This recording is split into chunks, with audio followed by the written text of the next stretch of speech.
జగన్మోహన్ రెడ్డి గారిలో ప్రవహించేటువంటి రక్తం వైఎస్ రాజారెడ్డి గారి రక్తం, వైఎస్ రాజశేఖర రెడ్డి గారి రక్తం. వాళ్ళకి తెలిసింది ఎదురుగా వచ్చి గుండెలను చీల్చేటువంటి దమ్ము ధైర్యం గల రక్తం జగన్మోహన్ రెడ్డి గారిలో ప్రవహించేది. నీ బాబుగాడు తుప్పుగాడిలాగా, నీలాగా పప్పుగాడిలాగా వెన్నుపోటు వెనక నుంచే వచ్చి పొడిచేటువంటి రక్తం కాదురా మీది. నీచాతి నీచమైనటువంటి నికృష్టమైనటువంటి జాతి మీది. రాజారెడ్డి గారి రక్తం, రాజశేఖర రెడ్డి గారి రక్తం దమ్ముగా ఎదురుగుండా వచ్చి గుండెలను చీల్చేటువంటి వ్యక్తులు జగన్మోహన్ రెడ్డి గారు. నీకు మళ్ళీ దొడ్డిదారిని వెనకాల నుంచి వచ్చి వెన్నుపోటు పొడిచేటువంటి వ్యక్తిగా జగన్మోహన్ రెడ్డి గారు. ఎవడ్రా బాబాయిని చంపింది?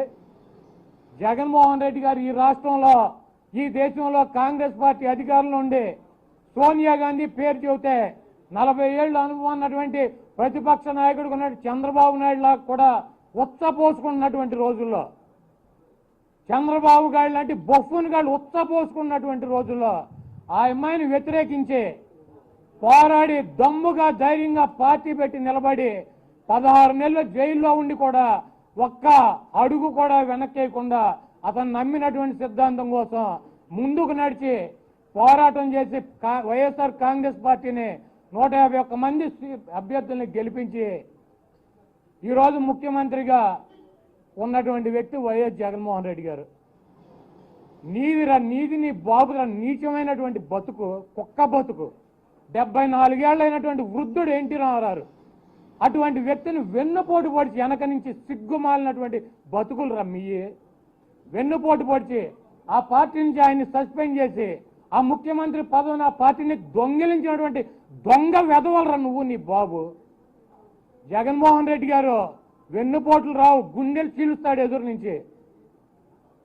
64 ఏళ్ల ముసలాయిని చంపి రాజకీయాలు రావాల్సినటువంటి కర్మ, రాజకీయ లబ్ధి పొందాల్సినటువంటి కర్మ ఆ జగన్మోహన్ రెడ్డి గారికి కానీ ఆ రాజశేఖర రెడ్డి గారి కుటుంబానికి కానీ లేదు. మీలాంటి ఉచ్చమో నీచం లాంటి వెధవలు 74 ఏళ్ల వయసులో ఒక వృద్ధుడిని పార్టీ లాక్కుని ముఖ్యమంత్రి సీటు లాక్కుని అనాథం చేసి చావుకు గురైనటువంటి చంపినటువంటి వెధవలరా మీరు, నువ్వు నీ బాబు.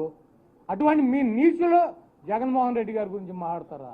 లేదు బాబు కొడుకులకి పిచ్చి వాగుడు, నోటికి ఏదో వస్తే అది వాగటం, నోటికి ఏదో వస్తే అది మాట్లాడతాం. నువ్వెంత, నీ బతుకెంత కుక్క బతుకు లోకేష్ గా. జగన్మోహన్ రెడ్డి గారికి నీకు పోలిక ఆకాశానికి పాతాళానికి ఉన్నంత తేడా ఉంది మీ ఇద్దరికి. 74 ఏళ్ల వృద్ధుడిని వెన్నుపోటు పొడిచి నువ్వు నీ బాబు, మీదేం రక్తం రా సన్నాసి వెదవల్లారా. మీరు ఒక వృద్ధుడిని చంపి వెన్నుపోటు పొడిచి రాజకీయాల్లోకి వచ్చి సిగ్గు లేకుండా ఆ పార్టీని నడుపుతున్నటువంటి సిగ్గుమాలినటువంటి బతుకులు మీయి. జగన్మోహన్ రెడ్డి గారిది కాదు. జగన్మోహన్ రెడ్డి గారు సోనియా గాంధీని వ్యతిరేకించాడు. నీ బాబు ఉచ్చబోసుకున్నటువంటి టైంలో వ్యతిరేకించి పోరాడి 16 నెలలు జైల్లో ఉండి ఈరోజు ముఖ్యమంత్రిగా ఉన్నాడు. అటువంటి వ్యక్తిని నువ్వు మాట్లాడేది సిగ్గులేని వెధవల్లారా. అదేవిధంగా ఏది పడితే 10th క్లాస్ తప్పాడు జగన్మోహన్ రెడ్డి గారు. నేను తప్పారా 10th క్లాస్? నీకు దమ్ముంటే నువ్వు మగాడివి అయితే, చంద్రబాబు కొడుకు అయితే నీ తాత ప్లేస్ గుడివాడని చెబుతావు కదా, వచ్చి నా మీద పోటీ చేసుకెళ్ళు.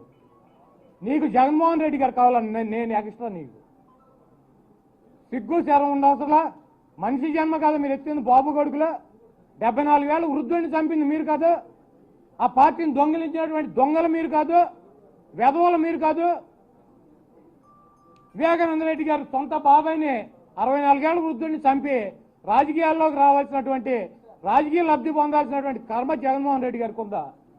ఆ రోజు సోనియా గాంధీని వ్యతిరేకించాడు. నీ అయ్య ఉచ్చబోసుకున్నాడు ఎంఐ పేరు చెబితే అటువంటి టైంలో. కాబట్టి నోరు ఉంది కదా అని చెప్పి పిచ్చి వాగుడు పిచ్చి కుక్కలాగా మొరగమాక.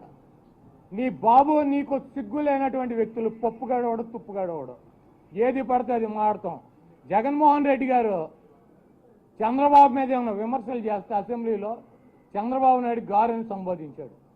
15 రోజులు అసెంబ్లీ సమావేశాలు ఎక్కడన్నా ఒక మాట అన్నాడు తూలి. ఆయన ఏ రకమైనటువంటి విమర్శలు చేశాడు? ఇది బాబు విజనరీ అంట. దేనికి విజనరీ? ఇటువంటి సన్నాసిని ఖండనన్నట్టు తెలవనటువంటి వ్యక్తి విజనరీనా? ఇటువంటి వెధవకే ఒక ఎమ్మెల్యేని కూడా గెలిపించుకోలేనటువంటి వ్యక్తి ఒక విజనరీనా? ఈరోజు కోర్టుల్ని జగన్మోహన్ రెడ్డి గారు ఏదో అన్నాడు, జడ్జిలను అన్నాడు, అని తెలుగుదేశం పచ్చ బ్యాచ్ ప్రచారం. ఈ సభకు హక్కులు ఉన్నాయి, శాసనసభకు చట్టాలు చేసేటువంటి హక్కులు ఉన్నాయి. మా పరిధులేంటో మా పరిమితులేంటో మాకు తెలుసు. ఏ వ్యవస్థ కాదు ఇంకో వ్యవస్థలోకి దూరనంతసేపు బాగానే ఉంటుంది. దూరి ఆపాలని చెప్పి ప్రయత్నం చేస్తే అనేక రకాలైన వివాదాలు వచ్చి ఈ రాష్ట్రం నష్టపోతుంది. కాబట్టి కొంతమంది వ్యక్తులు వ్యవస్థలను అడ్డం పెట్టుకుని వేరే వ్యవస్థల మీద ఆధిపత్యం చెలాయించాలని చూస్తే అది కరెక్ట్ కాదు. ఈ రాష్ట్ర ప్రభుత్వానికి ఒక విధానం ఉంది. మూడు రాజధానులు వికేంద్రీకరణ మా సిద్ధాంతం అని చెప్పారు. దానికే కట్టుబడి ఉన్నామని చెప్పారు. న్యాయ సలహాలు తీసుకుంటున్నామని చెప్పాడు ఆయన. న్యాయస్థానాల మీద అపారమైనటువంటి గౌరవం ఉందని చెప్పాడు. ఏం చేయాలో ఆలోచించి ముందుకు వెళ్తామని చెప్పాడు. ఈ సభకి చట్టసభకి హక్కు లేదు ఉందని అన్నారు. కాబట్టి హక్కులు ఉన్నాయని చెప్పి ఆ చట్టసభ సాక్షిగానే డిబేట్లో చెప్తే దాన్ని శవాల మీద పేలాలు వేసుకునేటువంటి సన్నాసులు బాబు కొడుకులు ఆ పార్టీ. జగన్మోహన్ రెడ్డి గారు ఏదో న్యాయ వ్యవస్థను అన్నాడు. జగన్మోహన్ రెడ్డి గారు ఏదో చేసేసాడు. గౌరవం లేదు. అందరికన్నా పేదవాడిని అట్టాడుకున్నటువంటి వ్యక్తులను కూడా గౌరవించేటువంటి జగన్మోహన్ రెడ్డి గారు. కాబట్టి నోరుంది కదా అని చెప్పి పిచ్చి కుక్కలాగా బాబు కొడుకులు మరకుండా ఒళ్ళు దగ్గర పెట్టుకుని ఉండాలి. మీ నీచాతి నీచమైనటువంటి చరిత్ర పుంకాలుగా చెప్పినా కూడా రోజుల తరబడి ఉన్నటువంటి పరిస్థితి. కాబట్టి జగన్మోహన్ రెడ్డి గారిని విమర్శించే ముందు మాట్లాడే ముందు నీ చరిత్ర ఏంటో కూడా తెలుసుకుని మాట్లాడాలని కోరుతున్నాను. ఇప్పుడు లోకేష్ అనేటువంటి బొఫ్ఫూన్ గాడు అసలు వాడికి ఏం తెలుసు? ఆడు ఒక టన్నో 2 టన్నులో పప్పు తినమంటే తినటం తెలుసు. ఒక 25 లక్షలు పెట్టి బాదం పప్పు, జీడిపప్పు, పిస్తా పప్పు తినమంటే తినటం తెలుసు. వాడికి ఏం తెలుసు? ఇక్కడ రాజధాని పెట్టి మంగళగిరిలో ఓడిపోయినటువంటి వెధవ మీరు ఆ వెధవ ఇక్కడ వచ్చి మాట్లాడుతూ మా కర్మ. 4 సార్లు 10th క్లాస్ తప్పి నేను ఎమ్మెల్యే అయ్యా. వీడు ఎక్కడో అమెరికా వెళ్ళి స్టాన్ఫర్డ్లోనే ఎక్కడో చదివి పీకి వచ్చానని చెబుతాడు. వచ్చి మంగళగిరిలో పప్పు సొద్దులాగా తప్పాడు ఇక్కడ. ఎందుకు అదో బతికేనా? 74 ఏళ్ల వృద్ధుడిని చంపి వెన్నుపోటు పొడిచి వృద్ధుడిని చంపి పార్టీ లాక్కుని ముఖ్యమంత్రి పదవి. ఆ పార్టీని డిఫాల్టర్ల పార్టీ చేశారు. అది కూడా ఒక బతికేనా? జగన్మోహన్ రెడ్డి గారి చరిత్ర ఆకాశం అంత ఎత్తు ఉంటుంది.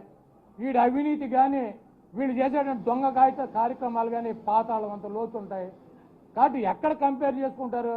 నాకే సరిపోయినటువంటి ఈ వెధవలు జగన్మోహన్ రెడ్డి గారి గురించి మాట్లాడేది.